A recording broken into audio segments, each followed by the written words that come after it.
Good day, this is Group 9 and we're going to discuss Chapter 12, International Organizations and Cooperation on Global Policing and PNP's Participation in United States Peacekeeping Missions.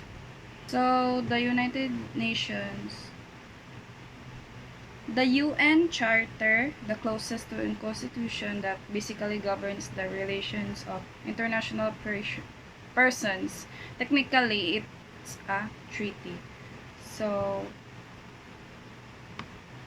the UN Charter is often seen as the world's constitution because it sets a basic rules and principle for how states should relate to one another. It creates global institutions, defines state obligations, and has near universal authority. However, legally, it is still a treaty because it was formed through the voluntary agreement of states and derives its force from treaty law. A contract which that parties must respect under the doctrine of parta sunt servanda.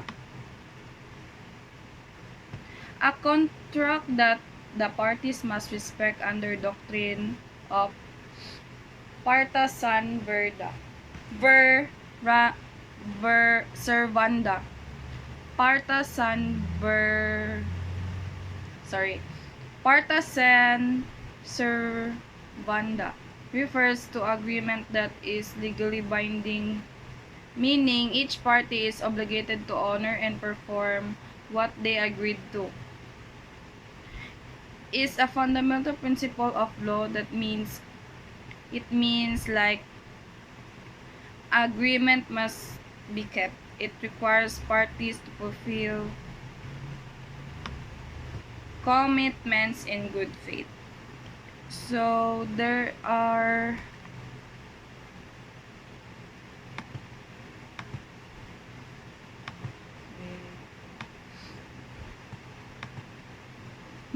principal organs of United Nations. So first is General Assembly. What is the meaning of general?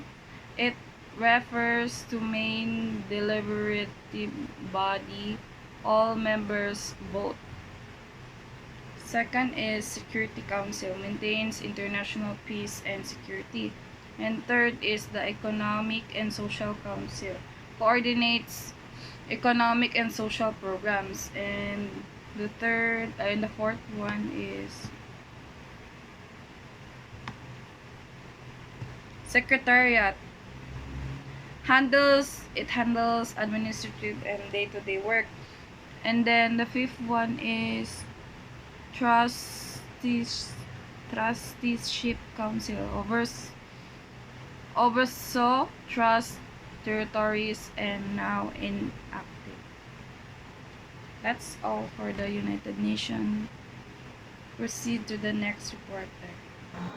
So, good day everyone. I am Angel M. Amigo. So now I will discuss about the International Criminal Police Organization or Interpol. So Interpol acts as a central hub for international police cooperation, connecting law enforcement agencies across 196 member countries. It facilitates the sharing of crucial information, provides access to global databases, and supports collaborative investigations that transcend national borders. While Interpol doesn't operate as a global police force with arrest powers, it empowers individual nations to combat transnational crime more effectively by fostering seamless communication and coordinated action among their respective law enforcement agencies. So, Interpol has five organizational setup, and these are General Assembly, Executive Committee, General Secretariat, National Central Bureaus, and advisors. So, first is General Assembly. So, General Assembly decides what Interpol should focus on, like combating specific types of crime. They also decide how much money Interpol has to work with. They also decide on policies and strategies. So the second is executive committee. So they make sure the General Assembly's decisions are being followed. They also offer advice and direction to the General Secretariat. So next is General Secretariat. So General Secretariat implement the policies and strategies set by the General Assembly. They also run the databases, coordinate investigations, and provide support to member countries. So the fourth one is National Central Bureaus. So each country has its own NCB or National Central Bureaus staffed by its own police officers.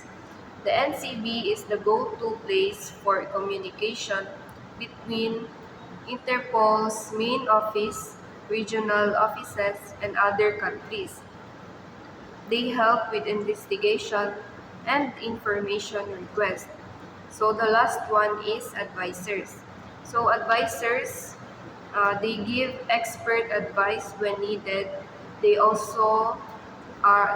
also chosen by the executive committee and approved by the General Assembly.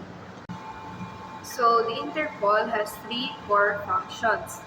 First is secure global police communication service, and it is 24/7.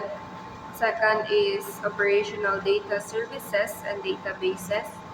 Third is operational police support services.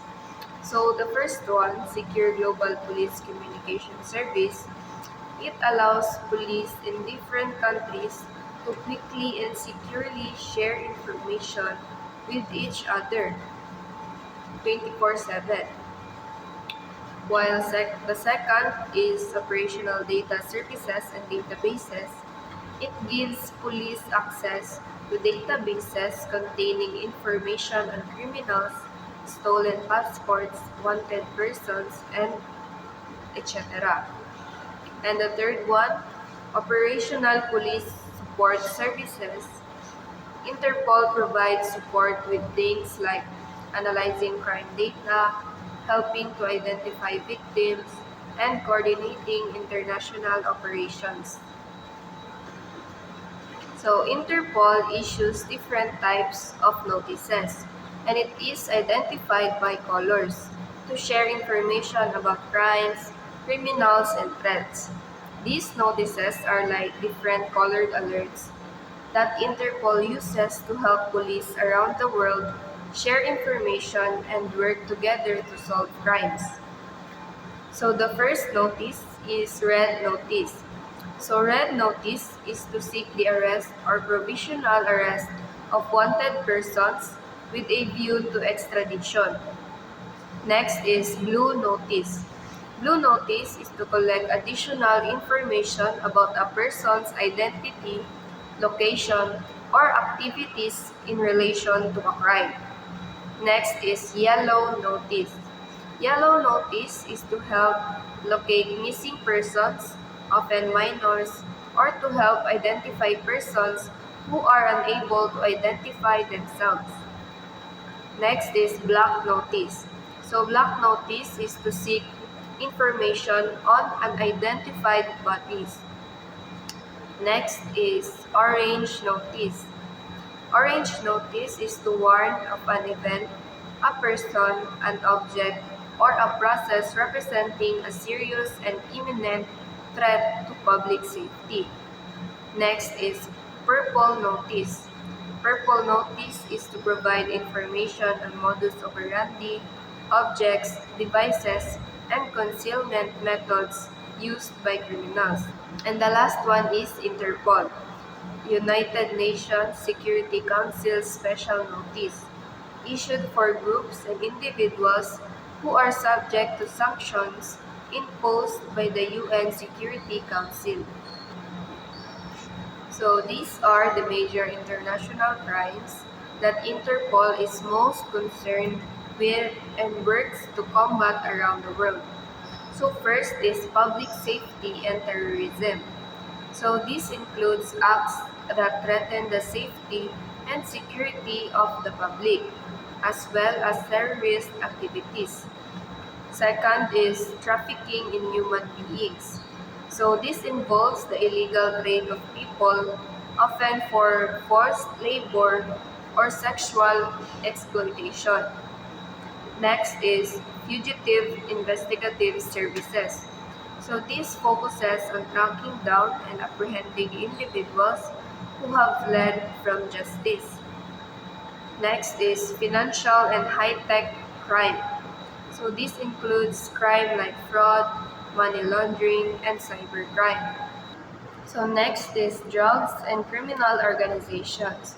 So this involves combating drug trafficking and organized crime groups. And the last one is other crimes. So this includes a wide range of serious crimes like genocide, war crimes, crimes against humanity, environmental crimes, and corruption.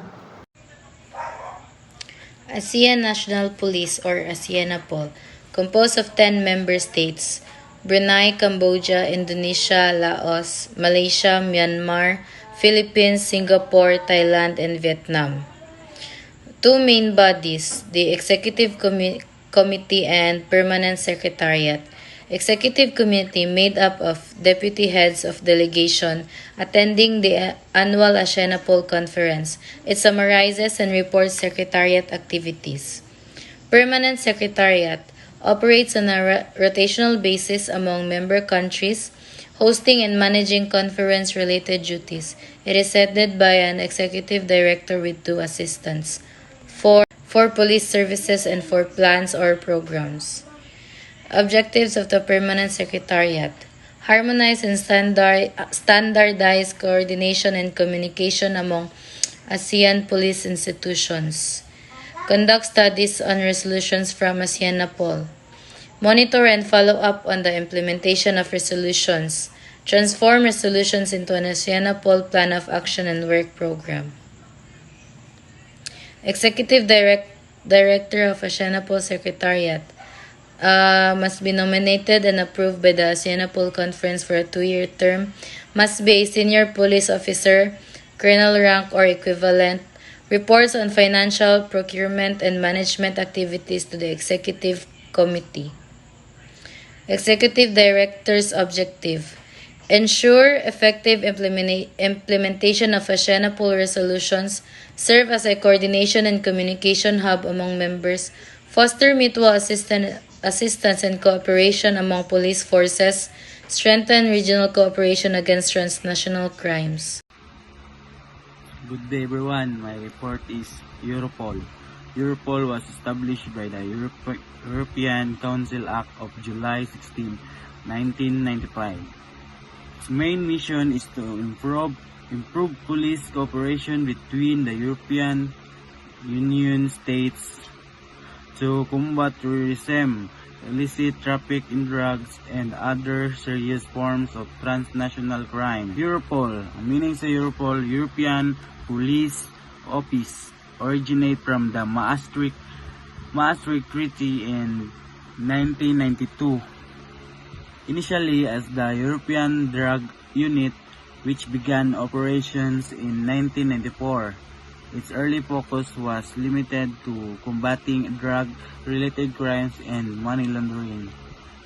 The Europol Convention, adopted on July 26, 1995, expanded its mandate to include serious international crimes such as terrorism, human trafficking, illegal immigration, nuclear trafficking, and organized crime. Europol officially began operations on October 1, 1998. Its headquarters in The Hague, Netherlands. Europol was under sa United Nations peacekeeping framework based on the United Nations Charter The UN's main goal is to maintain international peace and security. Its efforts are grouped into four main concepts. These are the concepts: preventive diplomacy, peacemaking, peacekeeping, peace enforcement. Peace enforcement. Ang Europol glossary na siya tupat ay tulo. UNPOC, meaning sa UNPOC, United Nations Peacekeeping Operations Center. Ang UNAMID, United Nations African Union Hybrid Operations in Darfur. Ang ANTAC, United Nations Transitional Authority in Cambodia. Walang to. Thank you.